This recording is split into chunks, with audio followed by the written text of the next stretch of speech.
look like. Don't, oh, it's fine. My mom made me. Yeah, I kind of hate what I look like sometimes. Look like a drug dealer at Hogwarts. Just walking around those halls, just like, you want some fun fliggy wiggle, huh? You like that one?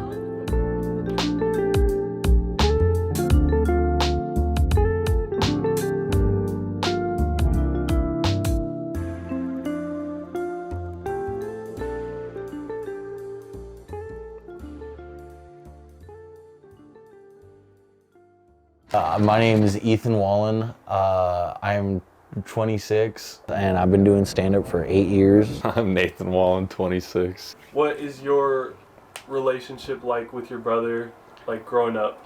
Oh, it was terrible. I mean, we were both going through different rides at the same time, you know? I was dealing with my fucking demons and wasn't even concerned about what he was going through, you know? Just getting older, like as they say, you know, like siblings get closer over time, and I mean, we're the same person. And like, obviously we're the same person, so if anybody knows what I'm going through, it should be fucking this guy. You know? I bought him that hat. Just saying. That's why I wore it. That's why I wore it. I like so if you're comfortable about it, could you talk a little bit about, like, I know you talked a little bit about your dad, but could you go into like the story of like how things unfolded? Oh, dude, our fucking beginning was, have you ever had your own dad break into your own house just to steal back his own presents he bought you so he could return them? My dad, he was like raised by a truck driver and a mom that lived in a trailer park. You know, he had it really rough, so I mean, obviously he's not gonna raise kids right. His friends are like doing meth or crack or some shit, and then they're at this job site. He's like, I'll try that, has a bad day, and then that bad day ruined everything for us, dude. I'm telling you, we had like a nice house, we had everything going for us, and my dad just fucking ruined it all, dude. He just, very selfish person, you know. I can just say one story that's not too bad. That kind of fucked up everything. We were leaving the house one day. We got taken over to my dad's house, and he was there with his girlfriend. And apparently he didn't respond to any texts or calls from my mom. So my mom drove all the way from Kingsburg to Fresno. I was in the room right next to him, and I just heard a bunch of, you know, they were doing drugs, having a good time, you know, a little sexy stuff. And then I hear my mom bust into his room, and I just hear her go like, oh, you're doing drugs again? Nice, Marshall, nice one. Oh shit, I forgot about that. And then that started a huge fight. She's like, all right, all the kids in the car now. Yeah. So we got all of our stuff, and I forgot my backpack, and I go inside, and I grab my backpack, and I see my dad leaving his room right as I'm about to leave. I'm like, I don't know why this came out of me as a kid, but like, I go, hey Dad, it's either us or the drugs.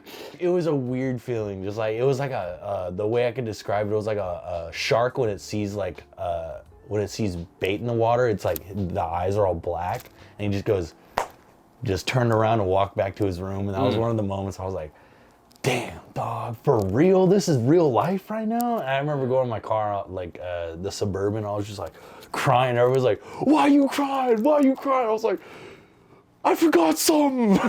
But yeah, that's, I mean, there's a lot of other stuff, but it's that was one of the defining moments, you know. And then I saw my dad's dick and balls before he died, but you can hear that when you see me.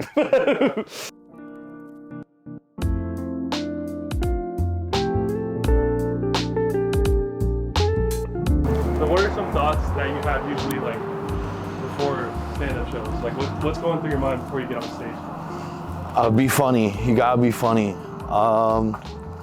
Another one is just have a good time. I honestly love just being on stage and just making people laugh. People come out, they spend money, trying to have a good show. That's what your boy's trying to do. Just make them have a good show. Does it Jolly ever good get show. overwhelming for you? Oh yeah. Oh How yeah. do you calm yourself down if it gets overwhelming? You more or less just got to pretend you're calm, because no matter what, you're going to be stressed out about it. But one of my techniques is I usually like to imagine what it's going to be like after the show. be like, oh yeah, you're already all done with it. Because that's one of the best feelings, in my opinion, is the feeling after the show. That's why I keep coming back to this bullshit. Yeah. So you kind of just give yourself no room to like freak out. Nah, there is no room to freak out. Because at the end of the day, I've been doing this for a while, so I kind of know how it is. And what is there to freak out about? The only way I'll freak out is if like I know somebody in the crowd or something crazy happened right before I went on. So yeah, that's usually what I feel. Where do you see your stand-up career in the next 5 years going?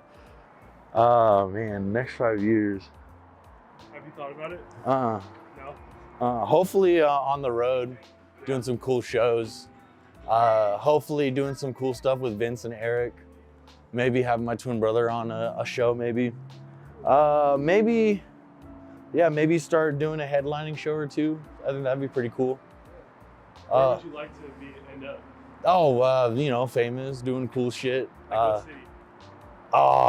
Austin would be cool. Yeah. Austin would be really sick. Just doing stuff for like Shane Gillis or Stuff Island. Yeah, Matt McCusker, Sean Gardini, the boys. Yeah, go ahead, do your thing. What's up, boys? Hey, it's Ethan. Hey, I'm coming back from your show, your HBO. Yeah, HBO taping.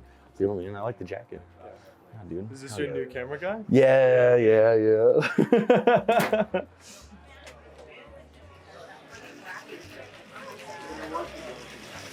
Let's go, boys. Let's go, man. Oh, damn, dude. You went rock on me? I said it. Let's go on. What, dude? How you doing? I'm doing good, bro. Let's go. Good to see you, my friend. Good to see you. Hi, Vinny. Let's go, Vinny. I don't know where's the... Oh.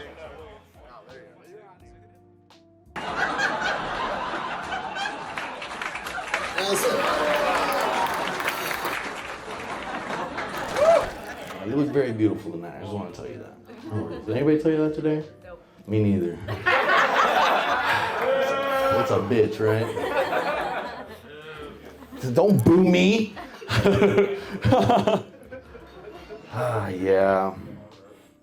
Getting older, dude. Getting older. I'm 26. What the fuck do you laugh at that, dude? I'm over here pouring my feelings out. You're laughing at me. Oh, he's got long hair, fucking idiot. No, but at 26, I recently kind of wanted to get earrings. You know, for a couple reasons. One, because like, if I get earrings, I would look like a fat CM Punk. I would want to get those big hoop earrings, you know, like with a flag or something, like American flag, something like that. And the last reason is I would get to take them out like a black woman during a fight. Like, bitch, you said what? I'm gonna fuck you up. I'm gonna put my hair up. Okay. Try to make sure.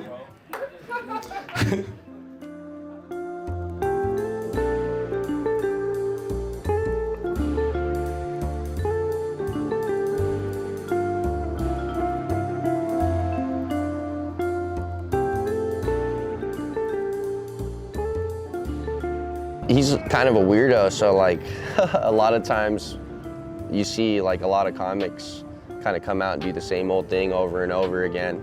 But Ethan, he's not afraid to change it up.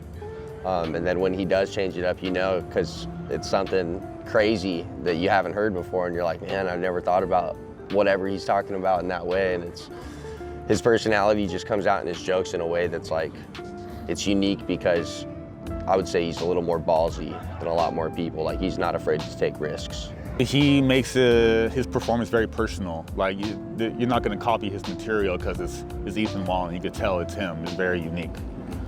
I wasn't there, but I heard that he got attacked on stage at Full Circle by a light. I've seen the video. I guess he called somebody an offensive word, which they weren't too fond of. And then the group chat for the Fresno comedy scene is a picture of Ethan getting attacked by a light on stage. So it's pretty dope. It's pretty dope of him.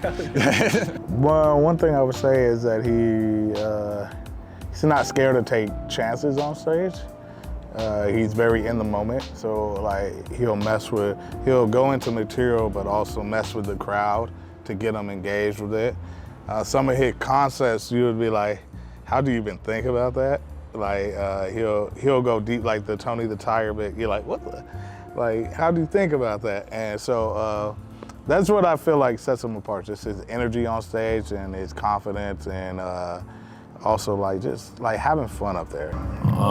Funny stories. Yeah, dude. Every time, for some reason, like 3 or 4 times I went to Ethan's house to do a podcast. Every time I smoke his weed, I threw up. I don't know why. Yeah, dude. I threw it like twice, 3 times. Yeah. His shit gives me hella high, hella stony. I don't know.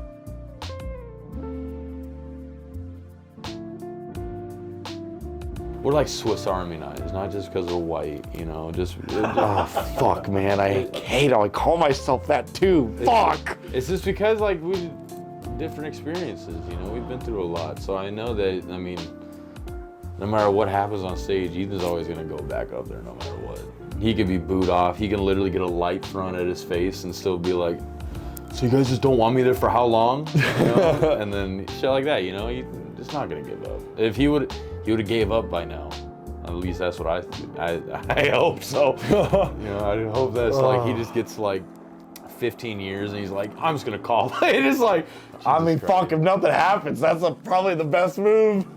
no, you just gotta keep trying. Everything happens. I mean, you can't stop on something that you like so much.